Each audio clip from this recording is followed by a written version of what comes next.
Tout nouveau, tout beau. Paris, le 6 octobre. Bonjour, mademoiselle.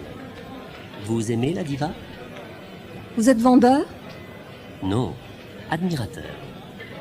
Mais je suis aussi comédien, chanteur, garçon de café et étudiant. C'est tout? Non, je m'appelle Renaud. Comme la voiture? Non, comme le chanteur. Renaud, A-U-D. Et vous, c'est comment? Margot. C'est un joli nom. Salut Renaud. Comment ça va? Salut, ça va et toi? Bonjour mademoiselle. Vincent, un ami d'Orléans. Margot. D'Orléans aussi. Ah, vous habitez à Orléans?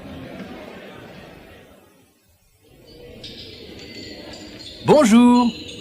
C'est Patrick, un ami de Paris. Vous connaissez tout le monde, vous? Les hommes sont difficiles. Orléans, le 10 novembre, dans l'appartement de Margot. Un café? Oh oui, merci. Vincent? Un café? Non, merci. Pas de café. Un coca alors? Je n'aime pas le coca. Et le Campari? Tu aimes ou tu n'aimes pas? Je ne sais pas. Qu'est-ce que c'est? C'est bon? Oui, c'est bon. C'est un apéritif italien. Oh non, pas d'alcool. Dis donc, tu es difficile, toi. Après, il y a l'eau du robinet. C'est tout. On écoute un disque? Qu'est-ce que tu as? Patricia Cass, Patrick Bruel. Tu as des disques des Doors? Ah non. Tu sais, moi, le rock des années 60. Paris, le 20 novembre, au marché aux puces de Saint-Ouen. Excusez-moi, monsieur. Je cherche la BD Tintin en Amérique. Pardon? Je ne comprends pas. Vous cherchez? La bande dessinée Tintin en Amérique. Mais je voudrais l'édition de 1962. L'édition de 1962? Oh là là! Vous êtes difficile, vous! Regardez. Cherchez. Patrick, s'il te plaît. Je voudrais bien voir les vêtements. Orléans, le 25 novembre. À l'entrée d'une salle de spectacle. 2 places, s'il vous plaît. Ça fait 300 francs. Tiens, voilà un billet de 200. Ah non, je paye pour les 2. S'il te plaît, on partage. Bon, partageons. Zut, je n'ai pas d'argent. Pardon? Je n'ai pas d'argent. Excuse-moi. Vive la liberté. Fin janvier. Dans une salle de sport à Orléans. Alors, tu vas en Provence avec Renaud? Certainement pas. J'aime beaucoup la Provence et la marche, mais Renaud n'est pas très sympathique. Et Patrick? Il est gentil, lui. Il est très gentil. Mais tu vois, moi, j'aime aller à la piscine, j'aime faire du ski. Lui, il est intéressé par la bande dessinée. C'est tout. Va en Bourgogne avec Vincent. Il adore la nature. Alors là, tu vois, aller en Bourgogne pour faire un régime végétarien, je ne peux pas. J'ai horreur de ça. L'heure, c'est l'heure. 9 heures. À Marseille, dans le bureau de l'ANPE, Agence nationale pour l'emploi. Juste une question, Madame Delvaux. Vous avez travaillé 2 ans à l'Aspen. Et après, qu'est-ce que vous avez fait? Je suis partie pour New York. Pour travailler? J'ai cherché du travail. J'ai trouvé un mari. Un riche américain? Hélas, non. Un Marseillais. Mais c'est un homme extraordinaire. 11h45. Désolé madame, c'est fermé. Mais Quelle heure est-il? Il n'est pas midi moins le quart. Si, mais le matin, les bureaux sont ouverts de 8h à midi moins le quart. 13h45. Excusez-moi, je suis en retard. Attention, la classe commence à 1h30 Je sais, et elle finit à 4h30. je sais. 16h45. Vous avez vu? Ils ont tagué la porte. C'est vraiment un scandale. Quelle ville! Les jeunes, la circulation, le bruit. C'est insupportable. Allons, Madame Delvaux. Qu'est-ce que vous avez aujourd'hui? Vous regrettez la Normandie? Vous n'êtes pas bien à Marseille? Si, mais voyez-vous, aujourd'hui, je suis un peu fatiguée. 17h. Bonjour Nathalie, c'est Cathy. Écoute, tu cherches du travail? Eh bien, il y a un poste pour toi, ici, à la Spen de Vernon. Elle va revoir sa Normandie. Chez les Delvaux, à l'heure du petit déjeuner. Alors, j'accepte ce poste à Vernon, oui ou non? Mais Nathalie, c'est impossible. Ici, j'ai mon travail à la préfecture. Tu es fonctionnaire. Tu peux très bien demander un poste à Vernon. Nous avons notre appartement. Il n'est pas à nous, il est à ton père. Et tous nos amis. Tu veux dire tes amis? Bref, tu n'es pas d'accord. Je ne dis pas ça. Mais regarde ce soleil et cette mer. On n'est pas bien à Marseille? Ce sont les vacances de Pâques. Les Delvaux sont en Normandie, dans la famille de Nathalie. C'est par là. Traverse la Seine. Prends la première route à droite et continue. Où on va? Voir la maison de Monet. C'est un ami de papa? Non, mon chéri. Papa a horreur des peintres impressionnistes. N'écoutez pas votre père. Monet est un grand peintre. Oh, regardez comme c'est joli. À gauche, vous avez la maison de Monet. À droite, le célèbre bassin des nymphéas. Et derrière la maison, le célèbre parking avec sa cafétéria et ses cartes de touristes. Toute la famille Delvaux est allée passer le dimanche à Étretat. On fait une photo? C'est obligatoire. Il y a la mer et le soleil, comme à Marseille. Grand-père et grand-mère, venez ici au bord de la falaise. Au bord de la falaise. Il veut l'héritage tout de suite. Damien, Charlotte, les petits cousins, venez ici devant les grands-parents. Mon beau-frère, ma belle-sœur et ma femme adorée, derrière. Oncle François à côté de votre sœur. Attention, on regarde par ici, on sourit. Oh, grand-père, avancez un peu. Il veut l'héritage, mais pas tout de suite. Mettez-vous d'accord. 10h. Allô? Ah, c'est toi, Samia. Excuse-moi, tu peux rappeler à midi? Là, je suis pressée. Je dois accompagner Damien à l'atelier de théâtre et Charlotte à l'école de danse. Attends, Samia, excuse-moi un moment. Damien, tu arrêtes la télé, tu te laves et tu t'habilles. Charlotte, tu te lèves. Oui, Samia, j'écoute. Oui, je suis là à 3h. Tu passes prendre le café? D'accord.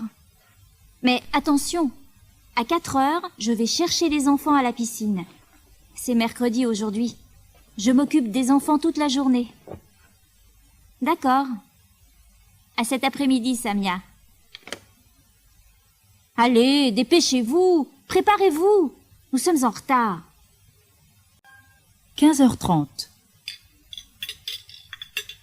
Nathalie, j'ai une bonne nouvelle pour toi. Je quitte Aéromaintenance Marseille. Mais pourquoi? Parce que je me marie. C'est formidable ça. Je suis contente. Et avec qui? Avec le directeur commercial. Ton ami de Paris? Eh oui, mon ami de Paris. Donc, je vais habiter à Paris. Donc, il y a peut-être un poste pour toi à Marseille. Tu es sûre? J'ai dit peut-être. Mais avec ton expérience et tes qualités, tu as toutes tes chances. 20 heures. Joyeux anniversaire! Joyeux anniversaire, maman! J'ai mis une seule bougie. Je ne me rappelle pas ton âge. Moi non plus, mais c'est normal. Il change tout le temps. Et voici ton cadeau. Oh, merci. Je suis gâtée. Vous êtes vraiment très gentil. Et j'ai une surprise pour toi. Moi aussi, j'ai une surprise pour toi. Alors dis vite, c'est quoi ta surprise? J'ai demandé un poste à Vernon. Tu es contente? À moi, Auvergne. Pierre et Annie visitent l'Auvergne. Il est 2 heures de l'après-midi. Ils s'arrêtent devant une petite auberge sur le bord de la route. Il y a quelqu'un? Regarde, il n'y a personne dans ce restaurant. On va ailleurs? Oh non, j'ai faim, moi. Ils doivent bien avoir quelque chose à manger.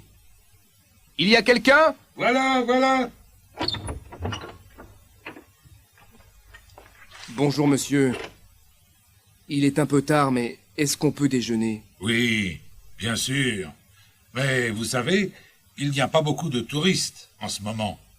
Je n'ai pas un grand choix. J'ai du poulet, de la potée auvergnate et... Attendez, je demande à ma femme. Marie, il reste encore du rôti de bœuf? Non. Vous avez entendu. Plus de rôti.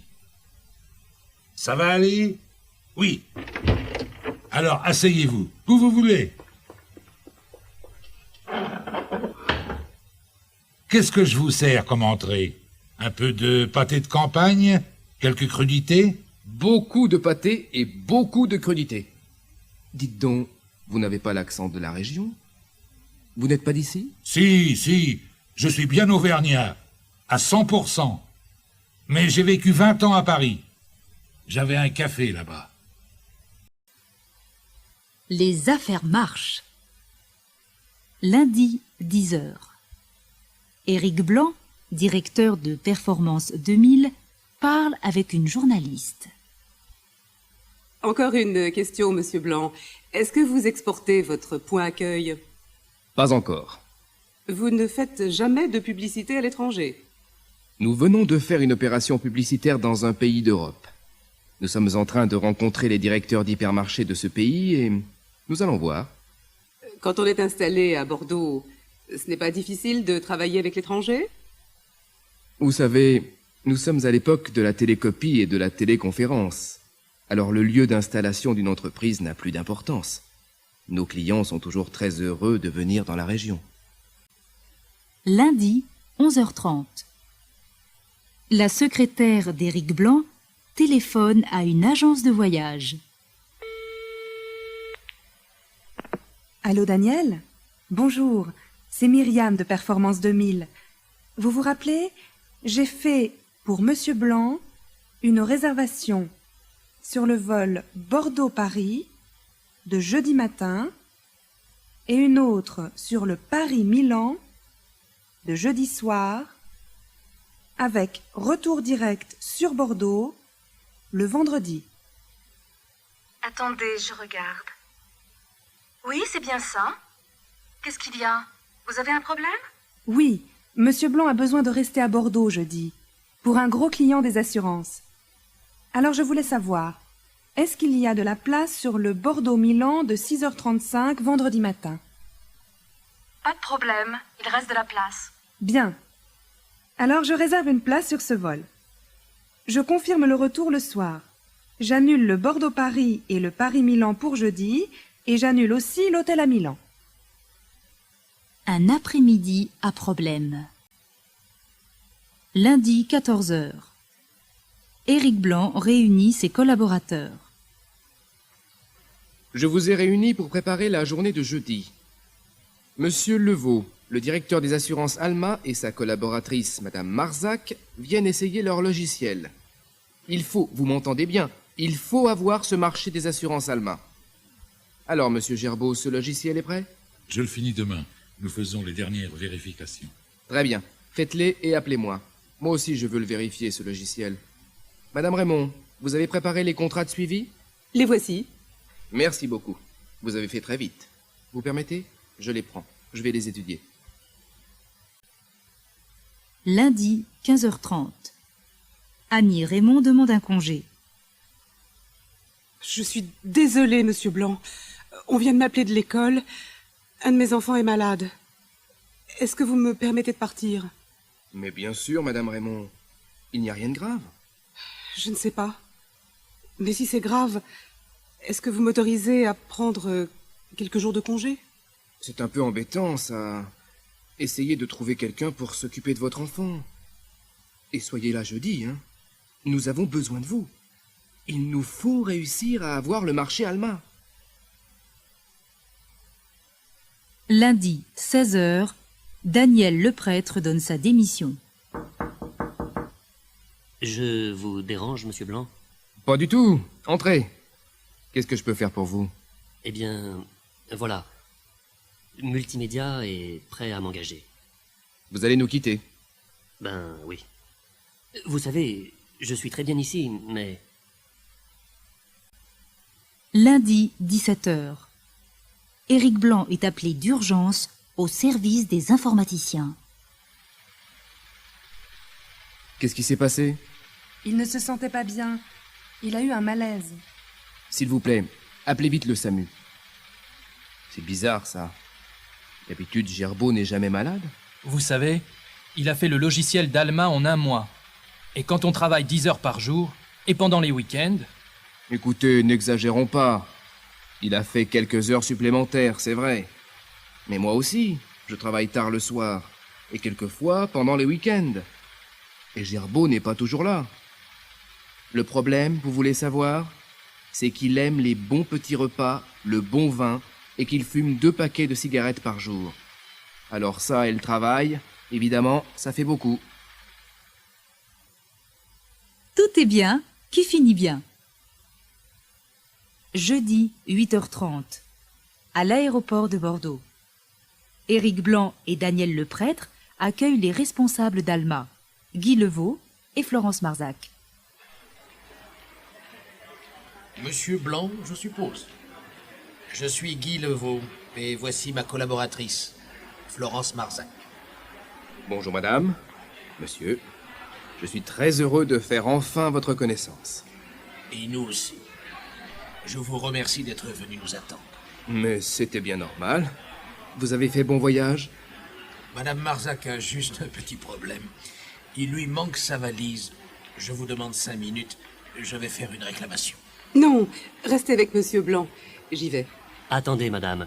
Donnez-moi votre billet. Je vais m'occuper de ça. Je leur dis quoi? De l'envoyer à votre hôtel? À notre bureau? Jeudi, 9h30. Bonjour Myriam. Comment va monsieur Gerbeau? Je lui ai téléphoné hier soir, il allait mieux. Il vient d'arriver. Il est formidable, ce Gerbeau. Dites-lui de venir dans la salle de réunion. Jeudi, 10h. Voilà. Je vous laisse avec monsieur Gerbeau. Et n'oubliez pas, ce soir, je vous emmène tous au restaurant. Nous allons goûter les spécialités bordelaises et les vins de la région. Dans ce cas, après, vous nous ramenez à notre hôtel. C'est promis. À ce soir. Dites-moi, monsieur Gerbeau, qu'est-ce qui se passe si un client ne sait pas utiliser un ordinateur? Ne vous inquiétez pas. Toutes les opérations sont représentées par un dessin. Un enfant peut les faire. Et un adulte? Un adulte aussi. Rassurez-vous. Tenez, je vous donne un exemple. Si un de vos clients veut faire une déclaration d'accident, il appuie sur le dessin accident et le point accueil va l'interroger. Mais vous ne m'écoutez pas. À quoi pensez-vous? Excusez-moi, Je pensais au restaurant de ce soir. J'imaginais un restaurant sans maître d'hôtel, sans serveur, avec un point accueil sur chaque table. Unité 5, leçon 13. Aux armes, citoyens! À l'entrée d'un restaurant universitaire de Lyon. Tu peux me prêter un ticket? Encore? Ça fait le 3e de la semaine. Fais attention, je sais compter. Promis, juré. Je te les rendrai, demain. 1 heure après, dans la cafétéria du restaurant universitaire. Salut tout le monde! Vous connaissez tous Sylviane, je suppose? Moi, non. Eh bien voilà, c'est fait. Sylviane, étudiante en lettres. Cédric, futur styliste, étudiant avec nous à Crémode. Vous parliez de quoi? Comme d'habitude, on parlait politique. On ne parle que de ça. Je disais que dans 5 ans, il y aura peut-être 50% de jeunes au chômage. Ils se révolteront, et ils auront raison. Et les autres devront partager. Tu as raison. Mais suppose une chose. L'an prochain, tu trouveras peut-être un super boulot à 15 000 francs par mois chez Cabanel. Tu partageras ton fric avec les copains? Je te jure que oui. Quelques jours après. Tu viens ce soir à la soirée de Sylviane? Pas question. Je n'aime pas beaucoup cette fille. Je te parie que ses parents sont pleins de fric et qu'elle fait du golf. C'est une petite bourgeoise BCBG. Tu as tort. Elle est plutôt mignonne. Et puis, il n'y aura pas qu'elle.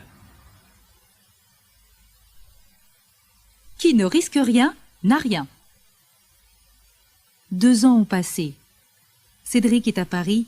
Il a terminé ses études. Bonjour. Tu te rappelles de moi, j'espère? Bien évidemment. Entre. Je me faisais du thé. Tu en veux? Oui, je veux bien. Un sucre? Merci, je n'en prends jamais.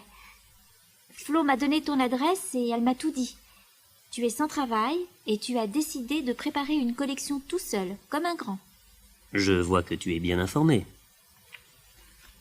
Ce sont les dessins de ta collection? Oui. Comment tu les trouves? Pas mal. Un peu trop originaux à mon goût, mais après tout, c'est ton style. En revanche, cette robe me plaît beaucoup. Tu veux la porter? Je te prends comme mannequin. Tu veux rire? Je ne suis pas assez jolie. Ne sois pas modeste, Sylviane. C'est pas ton genre. Après tout, pourquoi pas? Je vais y réfléchir. À propos, tu as trouvé un endroit sympa pour présenter ta collection? Pas encore. Tu sais, moi, je ne peux pas faire ça dans un grand hôtel. Ou dans un château de la Loire. Peut-être bien que j'en connais un. C'est un vieux garage immense dans le 14e. Il est à mon père. Si tu veux, je m'en occupe. J'en parle à papa. Dans un magasin de vêtements. Je peux vous aider? Merci. On regarde. Qu'est-ce que tu penses de cette veste? Trop large. Prends la taille en dessous. J'aime bien me sentir à l'aise, moi. Fais ce que tu veux. C'est toi le styliste après tout. J'hésite. Avec ce pantalon, peut-être. Tu plaisantes? Du rouge avec du vert? Ça ne va pas du tout. Tu vas avoir l'air d'un clown. Alors, vous avez choisi? J'hésite. J'hésite. Non, finalement, je vais réfléchir. La fortune sourit aux audacieux. Sylviane et Cédric sont à Saint-Tropez, dans la villa du père de Sylviane. Tu liras l'article du Figaro Magazine. Ils disent que tu es génial. Ils n'ont pas tort. Fais voir ça. Tiens, il y a une lettre de chez Jean-Paul Laurent. Cédric, écoute bien. Ils te demandent de participer à leur collection d'été. Waouh! C'est la gloire, Sylviane! Il faut fêter ça. 1 minute. Je fais apporter du champagne. Il y avait aussi une lettre de tes copains de Lyon. Excuse-moi, je l'ai ouverte sans le faire exprès. Ça ne fait rien. Il n'y a pas de secret. Il demande si tu peux participer à une manifestation contre la sélection. Ils me font rire avec leurs manifestations. Sylviane et Cédric vont se marier. Ils cherchent un appartement pour l'acheter. Vous permettez, je passe devant. Voilà. À droite, vous avez le salon, la salle à manger et la cuisine. Et à gauche, 2 chambres, la salle de bain et les toilettes. Vous voyez, c'est spacieux, clair. C'est dommage. Il n'y a qu'une salle de bain. Ça ne vous suffit pas? Ah, moi si. Mais vous voyez, dès qu'on est 2... Moi, je le vois aménagé, cet appartement. On démolit la cloison entre le salon et la salle à manger. Eh, doucement. Je ne suis pas d'accord, moi. Il est joli, ce petit salon. Alors tant pis, on ne fera que de petites réceptions. Eh bien, tant mieux. Le père de Sylviane donne une réception. Cher ami, je vous présente mon futur gendre. Cédric, vous connaissez Nicolas Legrand, n'est-ce pas? De nom et de réputation. J'adore vos chansons, monsieur. Figurez-vous que j'étais à la présentation de votre collection et que Valérie, ma femme, a tout simplement adoré. Une coupe de champagne, monsieur? Romain, qu'est-ce que tu fais là dans cette tenue? Eh bien, tu vois, le monde est petit. Je suis serveur chez le traiteur de la maison. Alors, tu as laissé tomber les copains? C'est la vie. Tu vois bien, il ne faut jurer de rien.